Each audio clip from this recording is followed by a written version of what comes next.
Rain forest challenge world toughest കോമ്പറ്റീഷൻസിൽ 3rd പ്ലേസിൽ നിൽക്കുന്ന കോമ്പറ്റീഷൻ. നീ ഈ ക്വാളിസും കൊണ്ട് ആ എയർബസിനെയും ഓവർടേക്ക് ചെയ്ത അതിന്റെ ചാമ്പ്യൻ ആണ്. പക്ഷെ ഡോക്ടർ ഫഹദ് എന്നുള്ള ഒരു Ayurveda doctor one and only Mallu from winning the championship.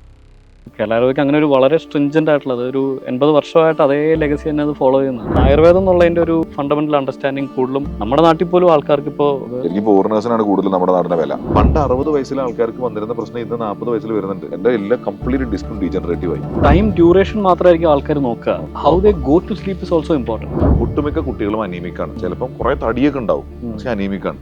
Ice cream വരെ പ്രീബയോട്ടിക് ടാബ് നോക്കി ഇരുന്നാൽ എന്താ കുട്ടി കഴിക്കുന്നില്ല എന്നുള്ളൊരു ടാബോ നോക്കി വെച്ചാലേ കുട്ടി കഴിക്കുള്ളൂ എന്നുള്ള പോലെയാണ്. നമ്മൾ പാമ്പിന്റെ വിഷത്തിന് വരെ കൊടുക്കുന്ന സാധനമാണ്. നമ്മുടെ റോഡുകൾ തന്നെ കുറെയൊക്കെ ട്രാക്ക് മോഡ് തന്നെയാണല്ലോ. റോഡിൽ ഓടിച്ചാൽ തന്നെ പരിക്കാവും.